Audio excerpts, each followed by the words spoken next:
अस्सलाम वालेकुम व्यूअर्स। आज जो मैं आपके साथ रेसिपी शेयर करने जा रही हूँ वो बहुत ही ज़बरदस्त, यूनिक और टेस्टी रेसिपी है और बहुत ही डिफरेंट रेसिपी है। तो वीडियो को एंड तक देखने के लिए आप मेरे साथ रहिएगा। तो चलें अब हम स्टार्ट करते हैं। सबसे पहले मैंने 4 चिकन पीस लिए हैं, 2 चेस्ट पीस लिए हैं, 2 लेग पीस लिए हैं। आप चाहें तो कोई से भी पीस ले सकते हैं, मतलब आपकी मर्ज़ी है। जिस तरह के आप जो है वो पसंद करते हैं चिकन पीस, आप उस तरह के चिकन पीस ले लें और चिकन पीस को कट्स लगा दें अच्छी तरह से, ताकि ये जब मैरिनेट करें तो अच्छी तरह से जो भी आप मसाला नमक वगैरह डालें अच्छी तरह से अंदर जो है वो चला जाए। और इससे ये है कि टेस्ट भी बहुत अच्छा आता है कट लगाने से, और जो है वो अंदर से गल भी जाता है। तो 4 चिकन पीस लेके मैंने इनको कट्स लगा दिए हैं। इसमें जो है वो मैंने तकरीबन हाफ़ टी स्पून डाली है काली मिर्च डाली है, और लाल मिर्च दड़ा मिर्च डाली है 1 टेबल स्पून, और 1 टीस्पून मैंने इसके अंदर नमक डाला है, और 1 कप सिरका लिया है मैंने, छोटा जो 1 कप होता है वो सिरका लिया है। और इसको मैंने 2 घंटे के लिए मैरिनेट करने के लिए रख दिया है।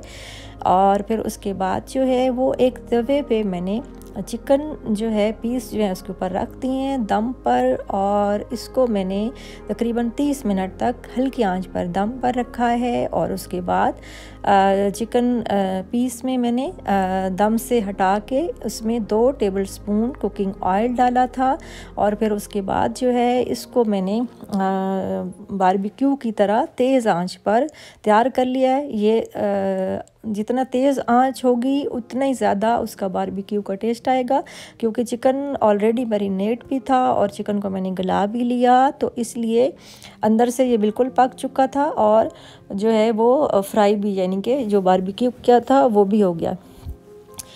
फिर उसके बाद जो है मैंने एक पैन लिया और उसमें मैंने चारों पीस डाल दिए और 2 पैकेट मैंने उसके अंदर डाल दिए।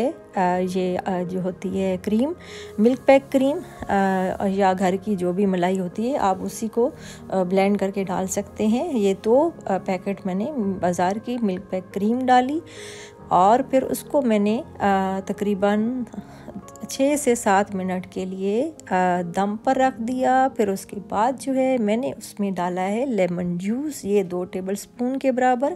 इसमें मैंने 2 लेमन जूस डाल दिए हैं, 2 टेबल स्पून के बराबर लेमन जूस डाल दिया। और फिर उसके बाद जो है वो इसको तकरीबन 3 मिनट के लिए फिर मैंने हल्की आंच पर ढक कर रख दिया, और फिर उसके बाद जो है दम से हटा लिया है 3 मिनट के बाद। और अब ये चिकन हमारा बिल्कुल रेडी हो चुका है खाने के लिए, और इसमें ज़्यादा इसको मिक्स नहीं करना, एज़ इट इज़ ही रहने देना है। जैसे क्रीम डाली है वैसे ही नज़र आनी चाहिए।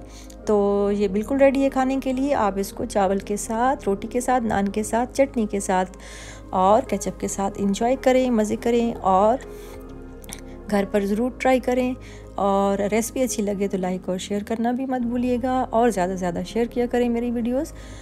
और उसके अलावा बेल आइकन को भी लाजमी प्रेस कर दिया करें, ताकि मेरी हर नई आने वाली रेसिपी आप तक बआसानी पहुंच सके, और आपसे जो है वो कोई भी रेसिपी मेरी मिस ना हो, और मुफ्त में आपको घर बैठे एक न्यू रेसिपी मिलेगी इंशाल्लाह, जब आप जो है बेल आइकन को प्रेस करेंगे। और इस पर बिल्कुल आपका ख़र्चा नहीं आएगा इंशाल्लाह, और ये बिल्कुल फ्री है।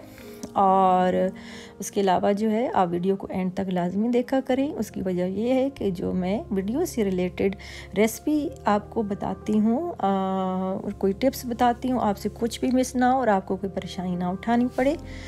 और उसके अलावा कमेंट बॉक्स में लाजमी बताया करें कि आपको मेरी रेसिपीज़ कैसी लगती हैं। आप कुछ नया सीखना चाहते हैं, नया जानना चाहते हैं, रेसिपी से मुताल्लिक़ कुछ जानना चाहते हैं जो समझ नहीं आ रहा, तो लाजमी कमेंट बॉक्स में पूछ लिया करें। अब मुझे दीजिए इजाज़त। अल्लाह हाफिज़।